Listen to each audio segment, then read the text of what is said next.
What's going on, guys? Welcome back to another video. So today I want to talk to you about BMW's, heat management, how to make them run cooler, and things you might run into if you don't upgrade cooling systems. Alright guys, so as you know, I recently got sponsored by CSF Cooling. We got their advertising on the side of the car. But I upgraded the radiator to their all aluminium high performance radiator to help cool this engine down by bringing down the coolant temps. That has added some extra help to the whole overall cooling of the engine, and I have noticed the oil temp in particular run 10 degrees cooler just with that radiator. I mean, it still can come up and down, but it's helping the cooling of this engine, and there's not really any better upgrades to the cooling system on the coolant or water side that you can do. So when it comes to the oil side of the engine, there's a few things you need to do to help the oil temps run cooler. So the main one is upgrading the oil cooler to a bigger core, or having a dual system, or I guess anything custom that you can think of. I personally am waiting for the oil cooler from CSF, which is currently in development for the 1 Series. So they're working on that. Once that's released, I'm going to be running that, and that should help my oil run a lot cooler. So I'm pretty keen for that. So the real big concern with these engines is the factory thermostat. So the factory thermostat on the 135i's, 335i's, I think most BMWs, it opens at 105 degrees Celsius, which is quite warm. And I personally don't like the car running that hot, and it sits at 120 degrees Celsius on most days, especially in Australia where it's hotter. I just think that's not good for the longevity of the engine, and by upgrading the thermostat you can help keep your temps cooler, and that coupled with the oil cooler, it's like the best cooling upgrade you can do for your car. And not only is it good for the longevity of the engine, helps the car perform better on track days, it's going to be better, and you'll always have that, I guess, that power there, and it's going to be performing optimal all the time. So one thing you guys can do on the factory thermostat is on the side of it, I can't explain to you guys now because I've got an aftermarket one. So I'll actually show you guys the one I've got. So as you guys can see, I'm running a Musselman aftermarket thermostat. It's full billet or like CNC machined, and I've got the titanium bolts on it as well, just for that extra little weight saving and bling. The thing's awesome. I've got the N55 engine, but I've got an N54 thermostat, just because of these tubes. You got to send through your VIN number if you're thinking of buying one, because you got to make sure they get the right one for your engine. Otherwise the housing on it can be too long and you can't fit your lines on. But this thing opens at 85 degrees Celsius instead of 105 degrees. So your oil temp will sit around 95 to 105 degrees Celsius, which I've noticed mine runs quite cool now, and it's pretty awesome. Even without the oil cooler, it's running pretty good. There's one thing that you can do which won't cost you any money to get your oil temps running a lot cooler, and that's on the factory thermostat. There's 2 screws on the side that sit around here on this side of it. You can take that little plate off, and on the inside you have a spring and like a little valve. You swap them around and it bypasses the thermostat completely, so it's always open.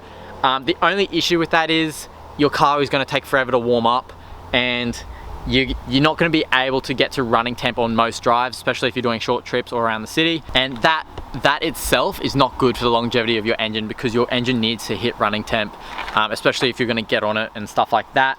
They're also known to bypass it completely. There's aftermarket ones which you can put in there as well from Burger Tuning, I've noticed, which they're good. They're good upgrades, and they're very good value for money to get your car to run cooler.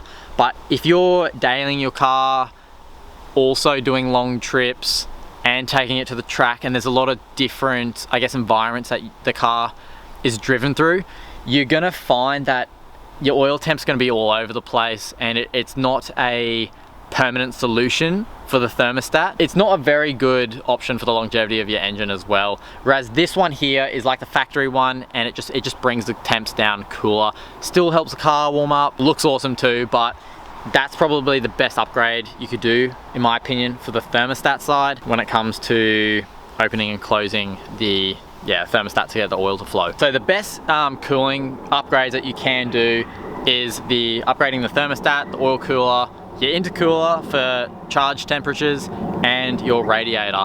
Those 4 things work very great to improve the overall cooling and temperatures of your car. But just one more thing to mention, which I think is quite important when it comes to race environments, if you guys plan on tracking your vehicles, is a product or an additive that you can actually add to your coolant.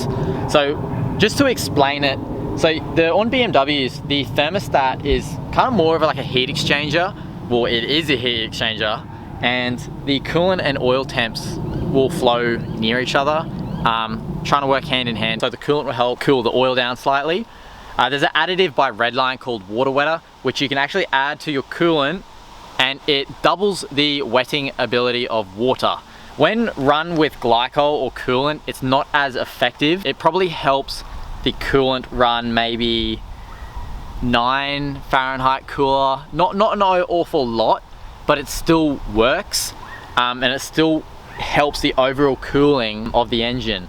But it's best run with water alone. So when you add water wetter with water in race environments, it can drop the water temps down 20 degrees Fahrenheit, which is about 9 degrees Celsius, which is a huge improvement. The only downside is it's essentially only for race environments. So for those of you that street your car, it's not very advised to run water and water wetter, because water can be corrosive to the internals of your cooling system, especially the radiator and stuff like that. So glycol or coolant has inhibitors which prevent corrosion for your cooling system, so which is quite essential for cars. I do not recommend water and water wetter alone, although that will gain the most effective results.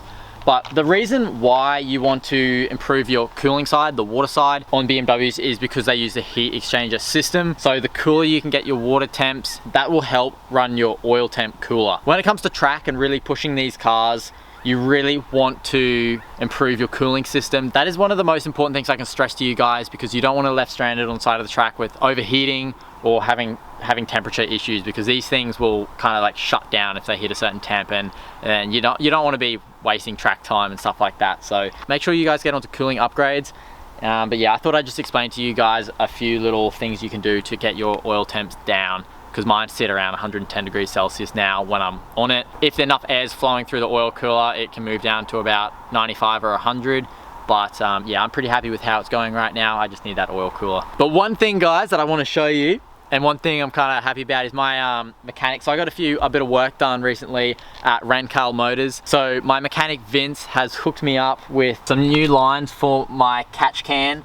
They're actually off of McLaren. So I've got McLaren parts in my BMW, which I think's pretty different. And yeah, he was kind of pretty happy to share that to me when I picked up the car. Anyway, guys, thank you for watching the video. I hope you guys like my content. If you have any video recommendations that you want me to share or talk about when this vehicle, just comment below and I'll make some videos or answer your questions. Don't forget to like the video and subscribe to see more of my content. There's a lot more videos coming soon, especially over the break at the end of this year. So if you guys are chilling and you want to see some BMW related content, especially on the 1M clones build, stuff like that, appreciate all of you that are showing interest in the build, as this is something that's taken me quite a lot of time to do. So anyway, guys, I'll see you in the next one. I just wanna be happy.